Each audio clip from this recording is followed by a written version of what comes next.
Here we go, game number one of Elimination quarterfinals. We have now made it on over to Neeze versus Lores. Gonna be taking it over to small Brawlhaven here a little bit. Now we got the bow. Yo, they're literally leapfrogging right now. Yeah, just hopping back and forth. There was one brain cell working overtime there. Nope. It just goes to show the synergy between them while they play doubles together. I think this is going to be an incredibly intense match because of that, actually. Like, when you work together, you end up getting a lot of tendencies out of the opponent as well. Obviously, 2v2s being a little bit different, but you'll learn a lot about them. And one thing we're learning is that Neeze is not feeling too confident at the current moment about that Lord Brax anymore. It's actually been just going with the Lucian, the same play that we just saw a little while ago from Luna. Honestly, Lucian's just so much cooler. I'm gonna say it. Lucian's so cool.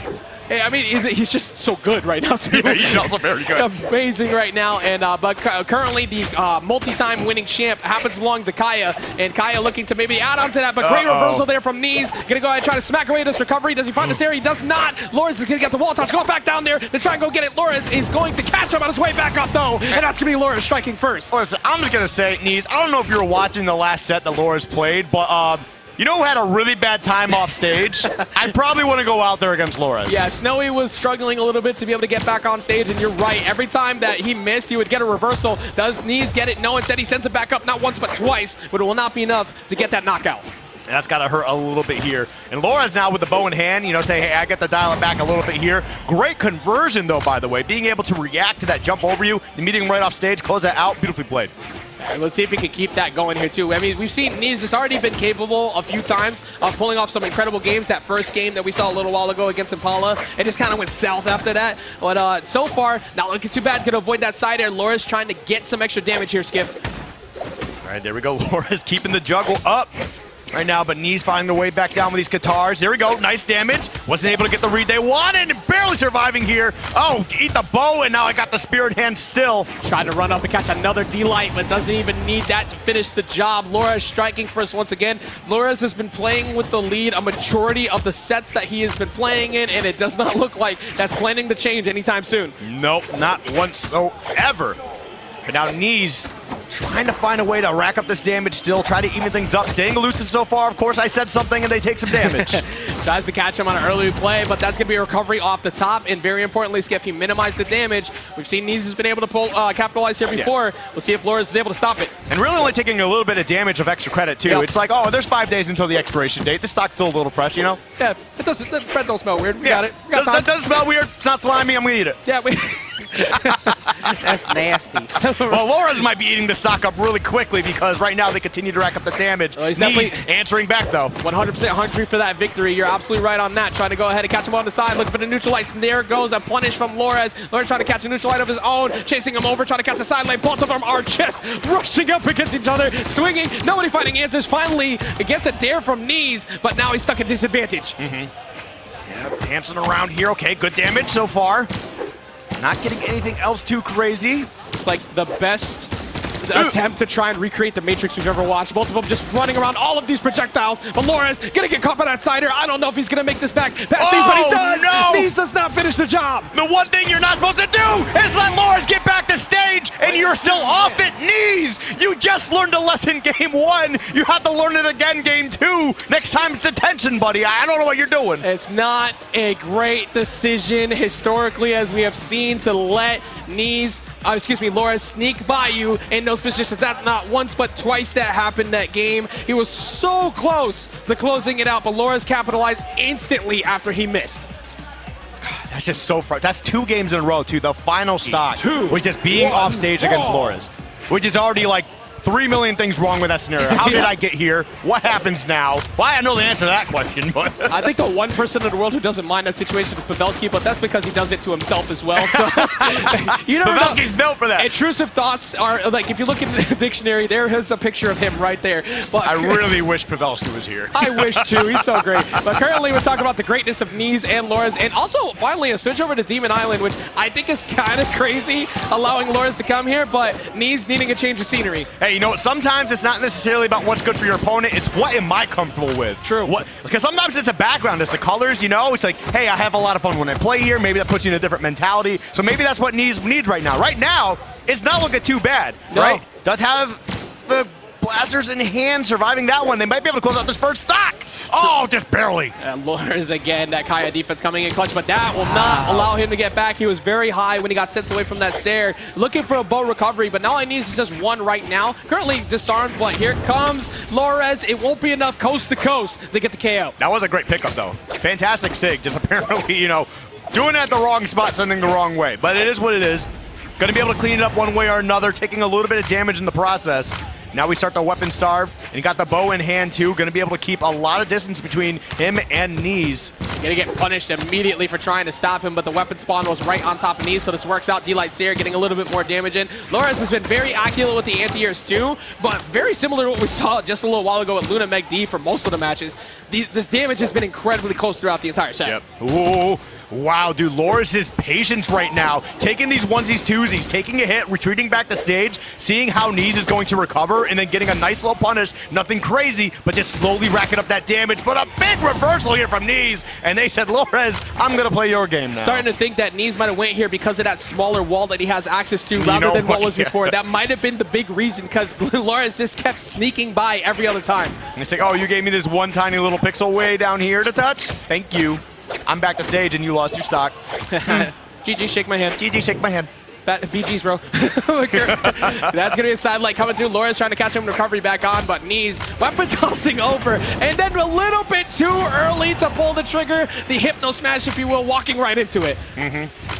That was, he kind of threw that out there. He held that too.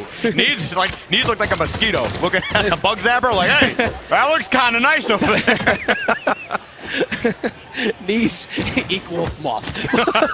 Shoe fly don't bother me. But either way, we get back into this game too right now. Lores trying to maintain this lead, not just in the game, but in the set. Does not want to go 1-1 because Neeze is playing much better here, by the way. Absolutely, and a mentality win would be here for Neeze as well. Getting this W here against Lores, pushing it to 1-1. But one last stock situation, as everybody knows, it's all about who has a better clutch factor. Currently, Lores is going to be forced off stage, just gets around the misspace D-Sig. Won't be enough, and the recovery won't be enough either. Oh, I can't believe they survived that. That's crazy. We just saw Lores right there once again trying to close it out with another sig to send him up into the sky. But now, this is the danger zone! What an incredible route recovery read that Lores did. He went out there, baited the idea of potentially going for a slide cancel charge D-Sig off ledge, which is majority of what you'll see in that spot. Then hovered over like, oh, he might try to Sair me here. Once he did, jumped immediately to cover the panic jump from Neeze and catches him once again. His accuracy with the down airs, the pogos from Spear have been top notch, and that's a big reason, Skip, once again, that we're looking at a lead in the set count, but this time it is a 2-0 lead for Lores. It's just color Kaya. I don't know what it is.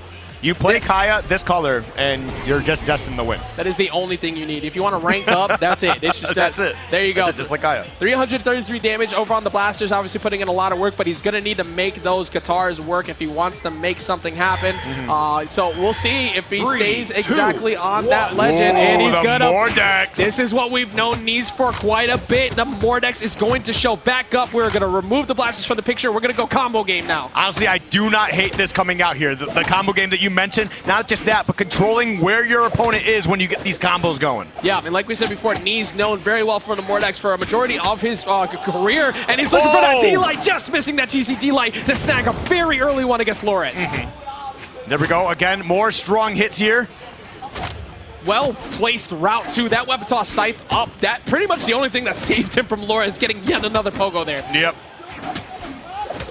There we go. Oh, man, getting some strong hits there, but not be able to close it. Yo, Neeze was really playing with fire there, or playing with wind, depending on how you want to talk about it. Just don't touch it. He just sat there. He's like, all right, I'm just going to wait for this end. Oh, no. Catch him early on the weapon toss, but the aggressive side air gets him back on. Great job from Neeze to keep this going. Very, very close game here, but of course that recovery was a bit more damage already done. Lores ends up striking first.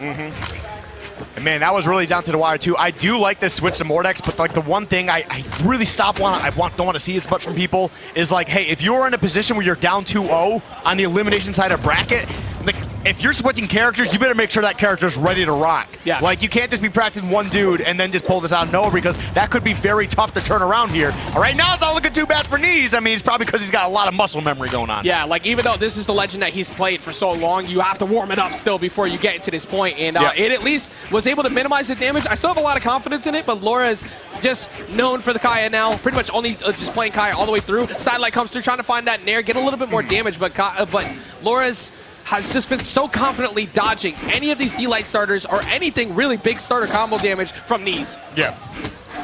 Oh, okay. Here we go. Big damage. Looking for that recovery to get the extension there. Neutral Stick will not find the answer. He's looking for a side air, comes through. He's going to be forced to take a hit. No, he just walks right over that D-Light. I love this control from Neeze right now. Oh, but Laura is battling back with a great counterpunch. Yeah, looking for a side stick as well. He's starting to let them rip a little bit here. Neeze trying to get some fear into Laura's if he can, but currently it's been a bit difficult. Laura's is going to get punished for that, though, but there was no weapon in hand. I thought it actually picked up the gauntlets for a second. I was wondering why we didn't see that stock disappear. Oh, no. But you know what? This is definitely a very good battle right now. I know Neeze is in a little bit of trouble, but can certainly sneeze and close his stock out. It's one. They are very deep in the red. Yeah, one more good read from Neeze. We'll do it right there. Two. One stock. We'll do it right there. Bring it down to one stock apiece. But Laura's is sitting on what could be a 3-0 victory. Last stock attempt potentially here for Neeze. And it's crazy because we've seen a couple 3-0s already, but it's not like they've been like not close games. They haven't been dominations necessarily. It's been 3-0s, but not a 3-0 whatsoever. 100%. Currently, Neeze looking for that D-Light starter again, trying to get himself on the board. This could be an opportunity right here. Laura's going for the early recovery, though, to make sure that does not happen. Nope. Ooh. Indeed, it's actually incredibly stressful right now, but that is multiple pogos coming in from Loras. That might be enough right there, as Loras is going to take it 3-0, keeping yet another rep from South America in this tournament run and getting himself into that elimination semis. Look at that, man. Look at slow motion popping off. So excited. I love slow motion. We all love slow motion. We all love slow motion. I know this is Loras slow-mo, but we love slow-mo. We all love slow-mo, yeah. But there we go. Again, the sportsmanship doesn't stop here, man. It's just so beautiful to see. There's too many other games I see where you lose, and especially with how much money's on the line here, I would definitely be a little like salty, but these guys are all like, look, I can put my pride, I can put my ego aside, and I can be, happy for my opponent for being able to, knock me out and then continue